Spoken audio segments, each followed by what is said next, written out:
Tournament Edition. In the bottom position, the bottom right position, we have our orange Dutch player Jona from Team Lowland Lions. And its opponent from from AT Gaming. It is going to go ahead and be the blue Terran player from the Netherlands, Optimus. Alright, so game number 2. This is of course again match point for Optimus. If Optimus wins this one game against Jona, a player against which he has played many times, he advanced to the second group stage of the Dutch StarCraft League.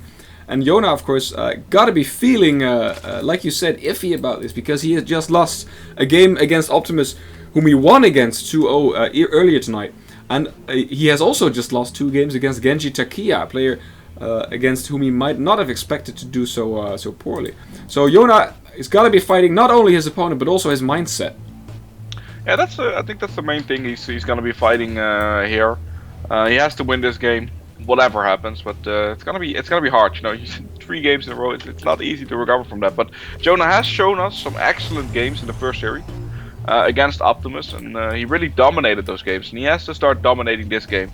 If he does that, it's gonna be a very scary and fun to cast last game. We do see a quick barracks and a quick refinery, so it's gonna be a Reaper opening from Optimus, and I like that on this map. It's a big map.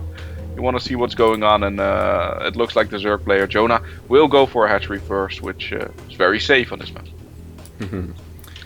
Hatchery first. Safe on this map, of course, because your opponent is not very likely to do a very quick push, because it doesn't know which way to push. I mean, we've seen 3 games between these guys. 2 of them were macro games, and one of them was a 2-Rex opening into a very long game.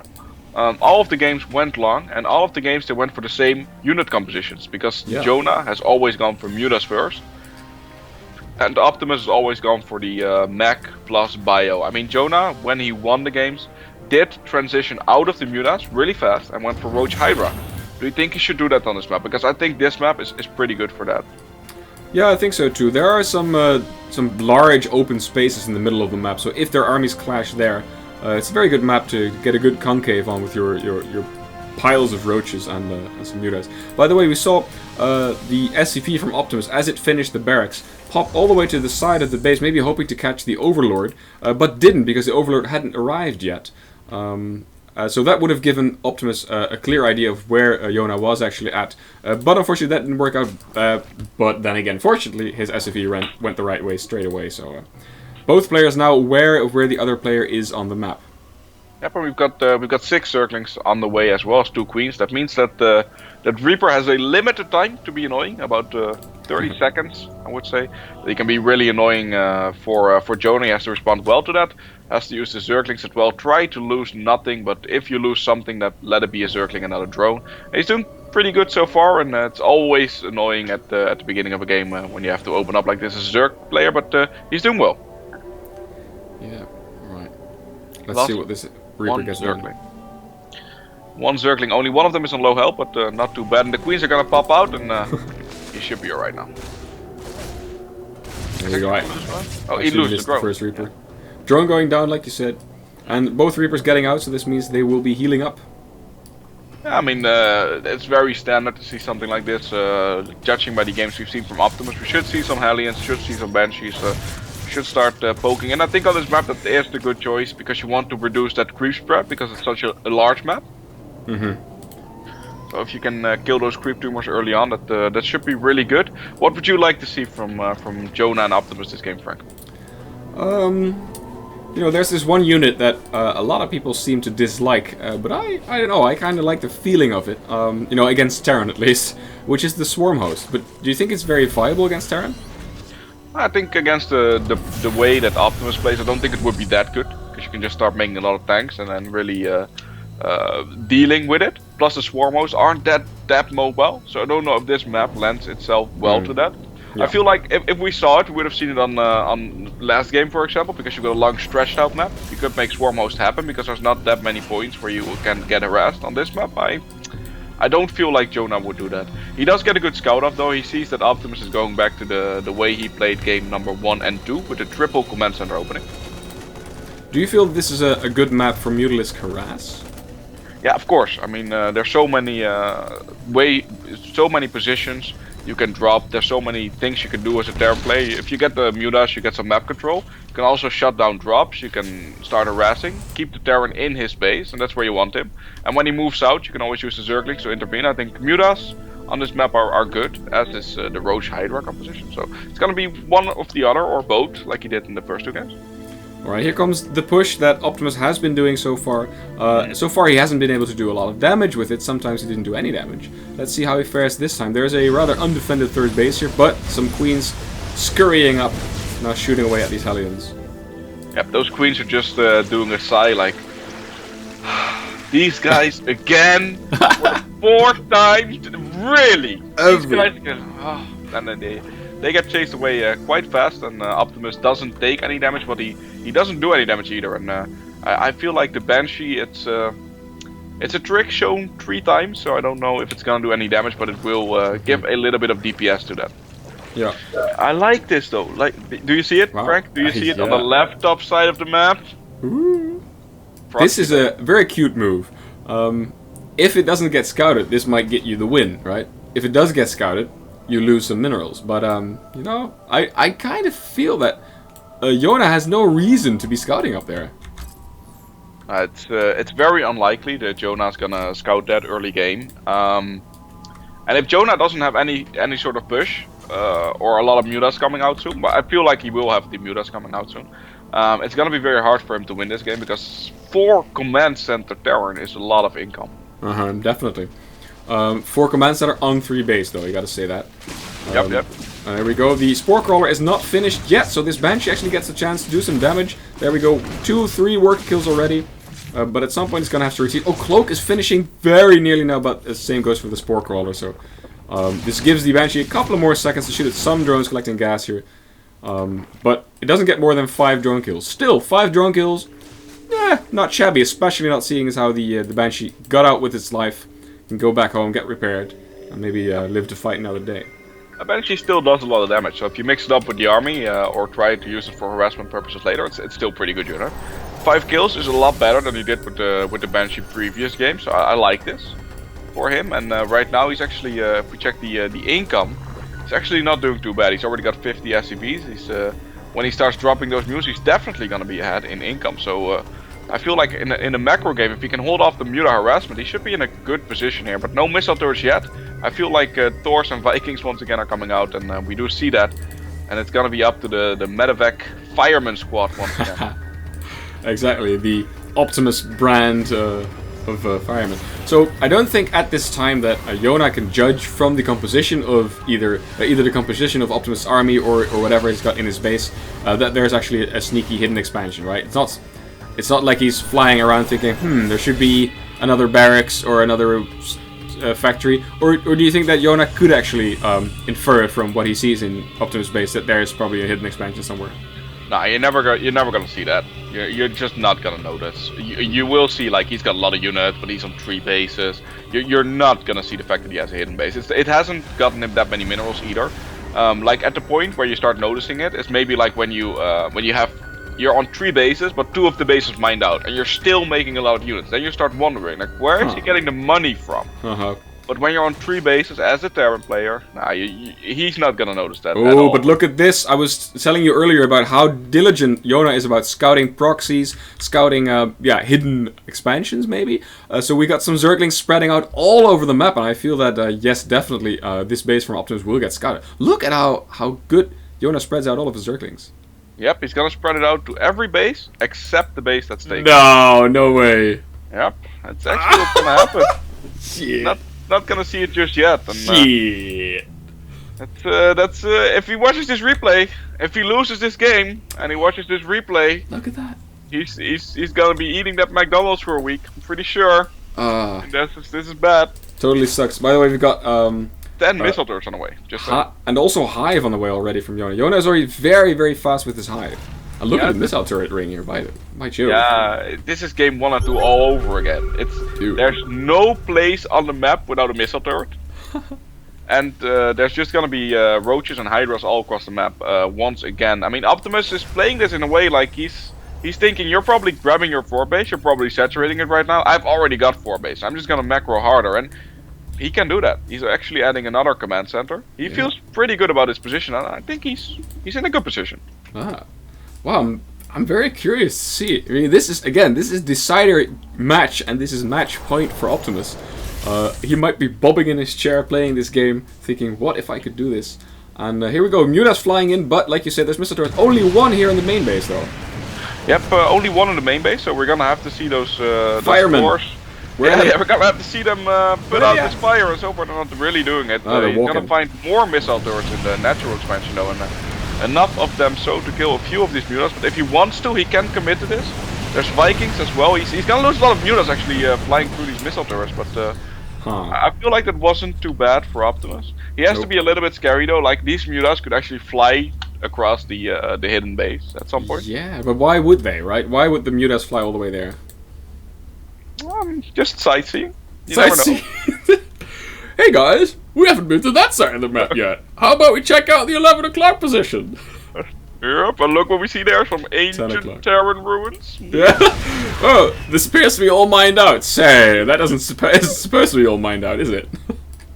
That's strange. But we have 2 more command centers on the way, so Optimus is just going balls out crazy, just saying, I'm just gonna macro up. I'm gonna be here. I saw Goody do this, and it worked. Good luck. Definitely. Goody actually did not make it out of the group though, but he did not. Actually, J-Power made it out of the group, right? Yeah. And, go J-Power. That's really cool. It's like a Dutch guy. It's been working really hard on the StarCraft, and congratulations to him. I would have expected Goody to do well, but he got knocked out, and that's cool for the Dutch guys in this situation. Definitely. Yeah, we got many Dutch players advancing to the second group stage. I'm wondering to see the statistics. You know, after all of these groups have been played, so what the ratio of Dutch players versus foreign players is in the Dutch StarCraft League. But we're going to see a bit of an attack here.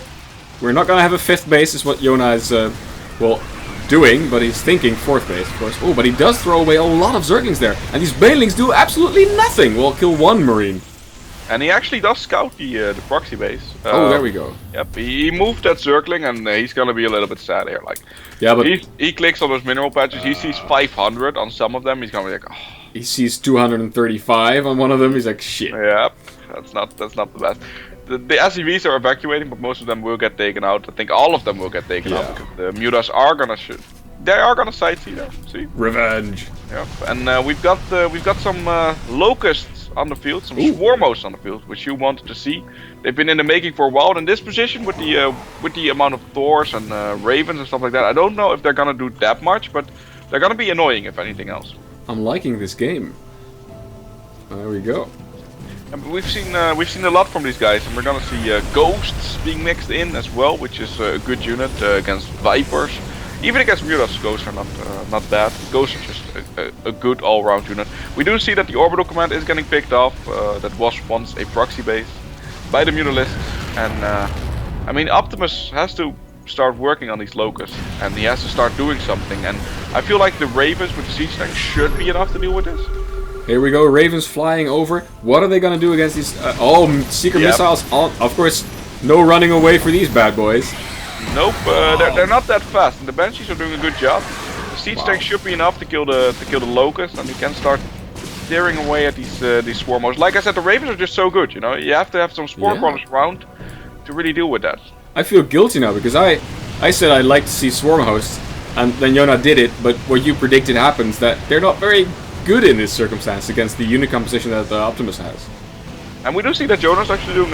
He's just killing all of the missile turrets right now, but he is gonna start working on the SCVs at the natural expansion once all these missile turrets are down, and the Banshees come in to try and reinforce, but they're not gonna do a lot. We're here, guys. Little bit scary for this because he's gonna lose all of the ravens. So that's actually a big investment right there that he lost. Yeah, you want to keep those ravens alive. Get scared off though. Let's look at the units tab. See how many ravens are still in place. There's 3 ravens, 3 ghosts already out as well. I think we've seen unit compositions that go further than what we've seen so far from these 2 players. Yeah, but I mean, with the amount of command centers that Optimus has, if he starts getting like 1 or 2 more bases and he starts maxing out on crazy things like Raven Battlecruiser Ghost or something like that, it's very hard to stop. Nukes already on the field pretty soon as well. A lot of Thors. There's not a lot of Marines in this composition. I don't think there's any Marines left in this composition. It's just very expensive units. And That's so scary to deal with as a Zerg, and these bases are getting close to each other. I mean, the Terran is expanding towards the Zerg player, so it's gonna be very hard for Jona to keep his units alive. All these mutas, juicy mutas. These Thors wish they could get a shot off, but there's no medevacs there to fireman them straight over. So the mutas get away clean. Let's see how many mutas. 28 mutas on the map. That's a significant force that can take out bases and mineral lines really quickly. But against a straight up engagement against Optimus forces, of course, not an option for these mutalisks. I mean, the thing that Optimus has really done this game is instead of going a strange, clunky bio plus mech, he's just gone for mech. He is gonna lose his base, so it looks like he might lose his base. No! He's just barely not gonna lose that base. He has 10 Thors, Frank. If they get one really good volley off, all those units are dead. Oh, no Thors, don't fight the free units. Jeez. Never fight the free units. Those locusts do so much damage. I mean, they have to, though. Like, Swarmos are good, but they're pretty slow. They're hard to position. The locusts don't have that much HP against tank fire. Man, these Thors, if they get riled up, man, you don't want to be a mutalisk. Nope. But they're still doing a good job though. Every time the mutas, they make sure that the locusts do some damage. Because I did not know what I just learned, that PDDs actually are effective against locusts as well. Yeah, of course. Of course, it makes sense, but yeah, I hadn't seen that before. I think that the PDD actually deflects every attack from the Zerg, except for infested Terrans. Except for infested. Alright, that might be right. Oh, but look at this! Optimus is just moving out, and that's gonna be so scary! I mean, if he actually commits to that, if he starts moving out and just goes for it, and he's actually got a few Hunter-Seeker missiles on the mutas, I don't hope they hit for Jona's sake, and there's gonna be some Thors defending, and this army is so scary on the map right now. And yeah, I don't think these mutas... they're not gonna be enough to deal with that. There's no way they're gonna be enough. And the Banshees and the Ravens, they can just deal with the... There are still 2 Banshees. Yep, there's still 2 Banshees right there. And so many Thors. How can he ever kill this army right now? I don't see an option to do that. I think you're right. These mutas... I think Jona is doing a good job of just keeping them in Optimus base, trying to do as much damage as he can over there, because they're not going to be of much use flying into these 10 Thors over here. But then what is he going to do? I don't know.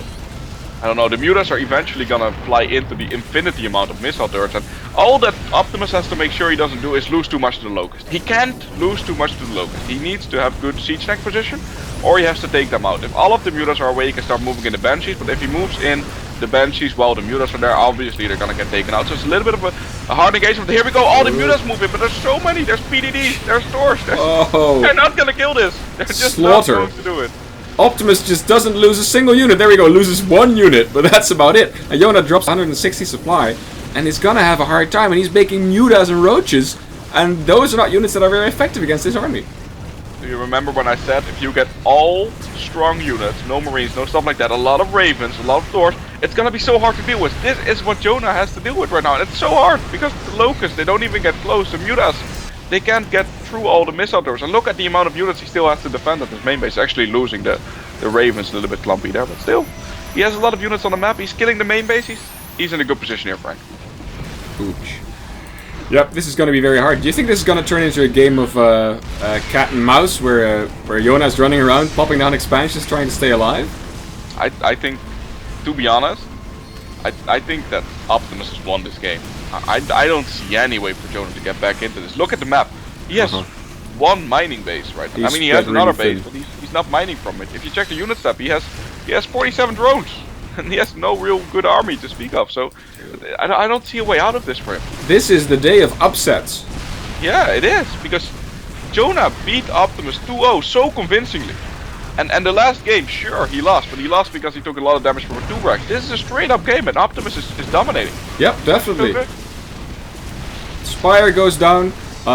Crippling damage, I think you could say, has been done. But, you know, I'm not saying that Jona's out yet. I mean, this force is definitely dwindling from Optimus. Yeah, but of course he stays nearly max, so his army back home is growing as this one is dying off. But yeah, maybe if at some point Jona can get Optimus contained inside his base again, maybe get some time before Optimus moves out, maybe Optimus gives too much time to Jona, he can build it back up again. Jona still has a significant amount of minerals backed up, but he is going to lose. I feel he's definitely going to lose this natural as well if Optimus chooses to just move ahead and kill it straight away. There's no way that Jona can save it. And of course his Ultralisk Cavern is there as well, so Jona has lost all of his tech structures. It is looking very dire for him. I mean, the Thors, they're gonna get taken out. Like, there's 4 Thors and they all have 1 HP. They're just broken mech units right now. So they're gonna get cleaned up, but he's lost a lot. If he can also kill all of these Ravens, that would be good. That would be a good start of coming back, but it's gonna be hard. I feel like he might do it though. Yeah, the PD's there. I don't know, he's moving away from the PD, so he's probably gonna lose most of that Air Force, if not all of that Air Force. But there's still a lot of units moving across the map, and they're gonna reinforce that. That's gonna be very hard, Frank. I mean, the supplies are evening out. The income is really bad for both of them. But Optimus is getting another base right now. He's gonna try to get back into the game. And the money that Jona had, there's not much left. 5 Ultras on the way. But are Ultras gonna be enough in this position? Well, Ultra's not very good at dealing with Banshees, but against the rest of this mech army, of course, they're pretty... but dude, look at that. Look at the slaughter fest there. Ultra got into another Ultra, walking in single file, doesn't take a single swipe at the mech army before getting taken out. I really feel that this is Jona's swan song, and it's, like I said, an extreme upset. He either goes for the counterattack or he defends the base right now. He needs to decide. Jona needs to decide right now. Is he gonna try to defend? He's gonna try to defend. He's gonna try to defend that base. But if Optimus gets that hatchery, he has no more mining. At all. It's all gone. And I feel like the Locusts are just too slow in this position for him.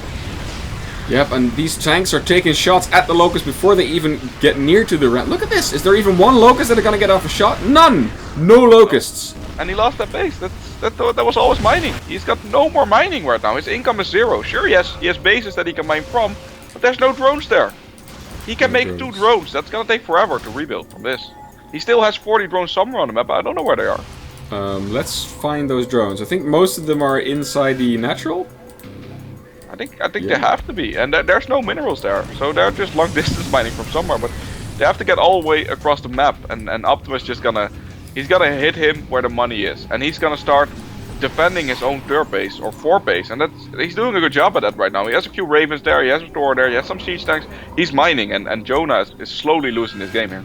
And Optimus is aware of this expansion down here from Jona, which is really not doing anything at this moment, like you said.